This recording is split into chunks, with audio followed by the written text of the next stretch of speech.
नमस्कार।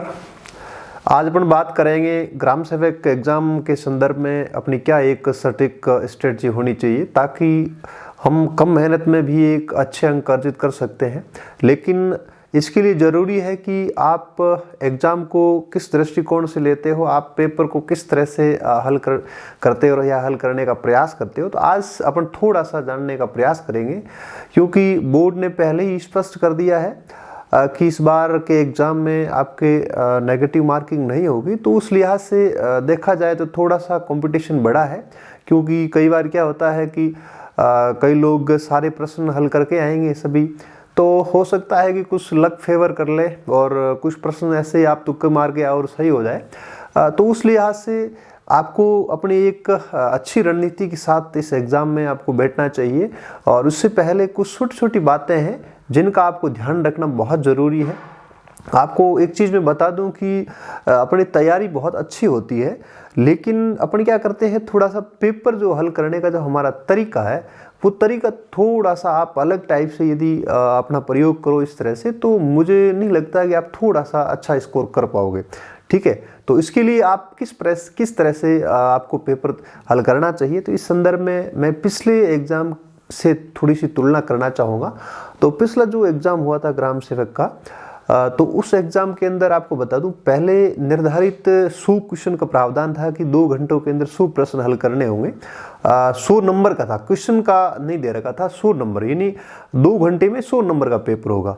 Number of question कितने होंगे वो ऐसा कुछ डिसाइड नहीं था कि भाई 100 प्रश्न और एक प्रश्न के लिए 1 अंक निर्धारित था। तो बोर्ड ने थोड़ी सी चालाकी की, और चालाकी वो थी कि इन्होंने 120 प्रश्न दे दिए। कई बार क्या होता है, स्टूडेंट सबसे पहले जैसे ही पेपर हाथ में देते ही सबसे पहले फर्स्ट क्वेश्चन को हल करते हैं जल्दी में। आप ऐसा नहीं करें।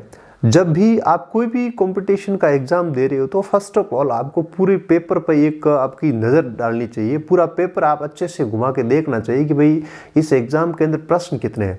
तो पिछली बार क्या बताऊं आपको, कई लोग ऐसे भ्रम में थे, उनको पता था कि भाई 100 ही प्रश्न आए हैं, 100 ही अंक है।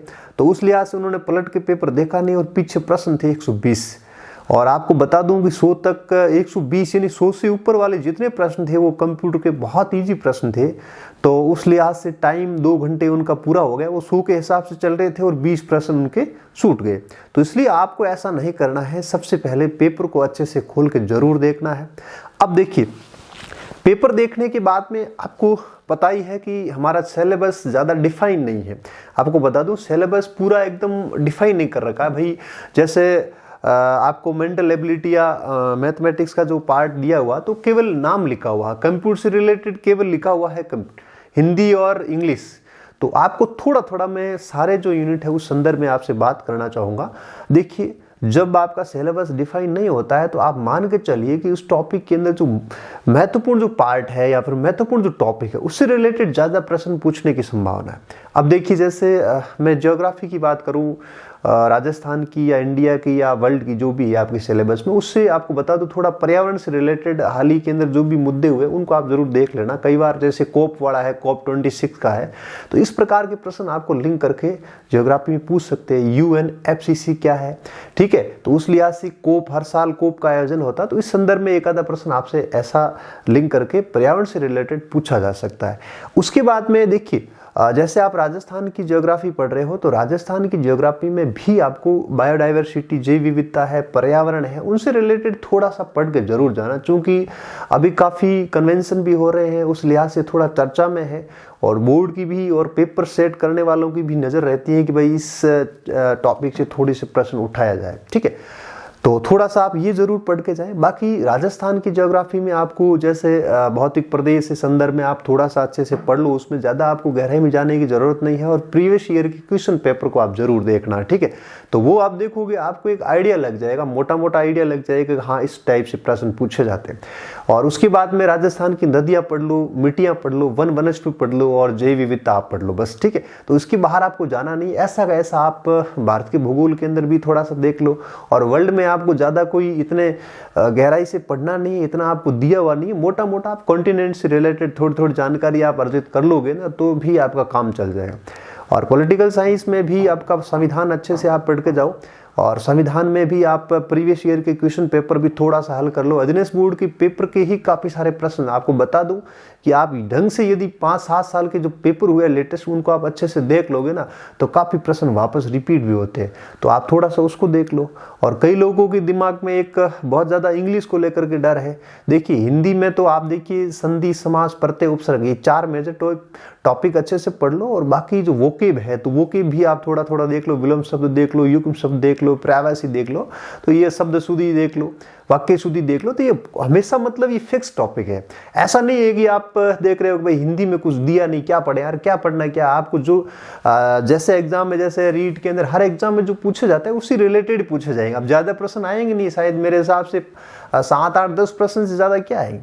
और पिछला मैं इंग्लिश का बता दूं तो पिछली बार इंग्लिश के अंदर थोड़ा सा पेपर टफ था पिछले ग्राम सेवक में, क्योंकि उसमें एरर पूछी थी और बहुत ज़्यादा बड़े बड़े एक ही सेंटेंस में सारे प्रश्न या सारी मतलब उसमें नरेशन भी घुसा दिया, पैसिव वॉइस, आर्टिकल, प्रीपोजिशन सारे पूछे, यानी आरएएस के पैटर्न से। आरएएस में भी क्या होता है कि जो ग्रामर का पोर्शन है उसमें 1 से 10 तक 2 क्वेश्चन रहते हैं, तो उसमें आपको एरर ढूंढनी है और उसमें सारे टॉपिक है, उसमें नरेशन भी है, उसमें पैसिव वॉइस भी है, प्रीपोजिशन भी है, डिटरमाइनर्स भी है, मॉडल्स भी है, ये सारे डाल करके आप उस 10 जो सेंटेंसेज आते हैं उसको आपको वापस सही करना है कि भाई इसके अंदर क्या गलती है, क्या त्रुटि है। तो उसी पैटर्न से पिछली बार आया था। और इंग्लिश के अंदर शायद मेरे हिसाब से एक कॉम्प्रिहेंशन भी आएगा और उसमें से आपको क्वेश्चन ढूंढना, इस प्रकार का भी प्रश्न शायद आएगा। तो उस लिहाज से इंग्लिश का आपको लोड लेना नहीं है, अच्छे से मतलब चीज़ों को आपको पढ़ के जाना है। और एक चीज़ ये है, कई बार स्टूडेंट क्या करता है कि जब नेगेटिव मार्किंग नहीं होती है तो जो प्रश्न उनको मतलब ठीक ठाक आता, ढंग से जोर नहीं देते और जय जय बाबे जी के नाम लेकर के सीधा भर देते, ऐसा मत करिए। सबसे पहले आप ध्यान रखिए सारे प्रश्न आप अच्छे से वही करिए पहले प्रयास में जो आपको 100% आ रहे हैं, आपको पूरा कॉन्फिडेंस है कि ये प्रश्न मेरे गलत नहीं जाएगा, मतलब पूरा सही है। तो फर्स्ट आपको पहले आपको ये याद रखना है कि पहले जो आपका अटेम्प्ट है उसमें वही क्वेश्चन करें जो 100% आ रहे हैं। सेकंड में आप जाइए कि आपको लगेगा 50-50 वाले करिए, वो करने के बाद में लास्ट वाला जो आपका अटेम्प्ट रहता है उसमें आप सारे प्रश्न करिए। जैसे कोई नहीं भी आ रहा है ना तो वहां भी दिमाग लगा करना, यूं नहीं कि 4 ऑप्शन देकर कोई भी टिक कर दिया, ऐसा नहीं। आप थोड़ा सा वहां पे अपना उससे रिलेटेड इर्द गिर्द कोई चीज देकर उससे लिंक करके ऐसे करिए, तो हो सकता है कि ऐसे आप 10 प्रश्न करते हो उसमें से 5 सही हो जाए, तो बहुत बड़ी बात है, अच्छी बात है। तो उस लिहाज से हमेशा अपनी पूरी ताकत लगानी। देखिए एक स्टूडेंट होता है जो बहुत कम पढ़ता है लेकिन उसके पेपर हल करने की जो स्किल है वो बहुत अलग टाइप की है, इस वजह से वो एग्जाम के अंदर अच्छा स्कोर करता है।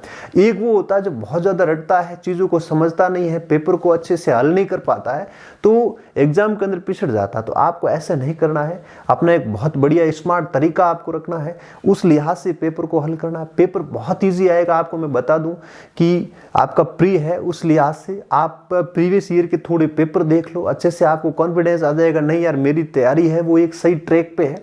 तो आप पूरे जोश के साथ जाइए। आपको ऐसा कभी नहीं होगा कि आप जो चीज़ पढ़ के गए और एग्जाम में आपका पेपर अच्छा नहीं हो ही नहीं सकता। आपने पूरे मन से दिल से यदि तैयारी की है तो नो डाउट आपका पेपर बहुत बढ़िया होगा, डरने की जरूरत नहीं है। आप सारे टॉपिक यदि नहीं भी पढ़ पा रहे तो कोई बात नहीं, जितने पढ़े उनको वापस से रिवाइज करें। इस 1-2 दिन के अंदर करंट अफेयर्स भी थोड़ा सा अच्छे से पढ़ लें, क्योंकि 10 प्रश्न तक करंट अफेयर्स के आने की पूरी संभावना है। पिछली बार तो बहुत कम प्रश्न आए थे, 3-4 ही आए थे, बहुत ईजी पूछे गए थे। तो आप थोड़ा सा करंट अफेयर्स पे अच्छे से ध्यान दीजिएगा। ये 7, 8, 10 प्रश्न आएंगे तो आपके गलत नहीं होंगे, और कई लोग करंट अफेयर्स को नहीं पढ़ते हैं, नियमित नहीं पढ़ते हैं, तो उनके प्रश्न सही नहीं होंगे। मेंटल एबिलिटी में कोई दिक्कत नहीं है, मैथ्स के जो सवाल आएंगे तो वो भी ज़्यादा इतने टफ नहीं आएंगे। आप अच्छे से उसको थोड़ा टाइम दे करके बढ़िया सॉल्व करने का प्रयास करोगे तो प्रश्न हल हो जाएंगे, ठीक है। और कंप्यूटर तो आप हमेशा पढ़ते आ रहे हो तो उसमें भी ज़्यादा दिक्कत नहीं है। मुझे नहीं लगता है कि इन 120-100 जितने प्रश्न आते हैं आप अच्छे से करके आओगे। बस ये है कि आप थोड़ी गलतियां मत करना, और आप यदि छोटी सी गलतियां करते हो, थोड़ी गलतियां करते हो, इसी वजह से आप बाहर हो जाते हो। आपको पता 10 प्रश्न होते हैं जो आउट करते हैं, इन करते। इन कहने का मतलब 10 प्रश्न की वजह से आप एग्जाम से आउट भी हो जाते हो। इन 10 प्रश्न को यदि ढंग से करोगे, जो आ रहे हैं आपको, ध्यान दीजिएगा, जो प्रश्न आपको आ रहे हैं वही प्रश्न आप गलत करके आते हो। जो प्रश्न थोड़ा सा अच्छे लेवल का आता है तो उसमें स्टूडेंट गलती इसलिए नहीं करता है क्योंकि उस प्रश्न को 2-3 बार पढ़ता है। और जो प्रश्न बहुत ईजी आते हैं उनको आप एक्साइटेड हो जाते हो, आप बहुत ज़्यादा उत्तेजित हो जा रहे हैं, यार ये प्रश्न मेरे को आ रहा है, इसमें ये क्या प्रश्न पूछा। लेकिन हमेशा ध्यान रखिए, एग्जाम के अंदर जो प्रश्न आपको बढ़िया आ रहे हैं, बहुत अच्छे से आ रहे हैं, वही प्रश्न आपके जल्दबाजी में गलत हो जाते हैं। इसलिए आप जब भी पेपर पढ़ते हो बहुत थोड़ा सा धैर्य रखना है। ये नहीं सोचना है कि ये प्रश्न मुझे आ रहा है, 2 आ रहा, 3 आ गए, 5 प्रश्न आपने कंटिन्यू सही कर लिए, फिर आप ज़्यादा ही उत्तेजित नहीं होना। ये सोचना है कि जो प्रश्न मुझे आ रहे हैं ये प्रश्न बाकी स्टूडेंट को भी आ रहे हैं। इस हिसाब से आपको ये ध्यान रखना है। पूरे पेपर के अंदर बिल्कुल शांत रहना है, बहुत ज़्यादा धैर्य का आपको परिचय देना है, पूरे मन से दिल से आपको पेपर हल करना है। और ज़्यादा तो मैं आपको क्या बताऊँ, काफ़ी दिनों बाद मैं आपसे रूबरू हो रहा हूँ और बीच में आपको पता थोड़ा सा मेरे खुद के एग्ज़ाम की वजह से मैं आपसे नहीं मिल पाया।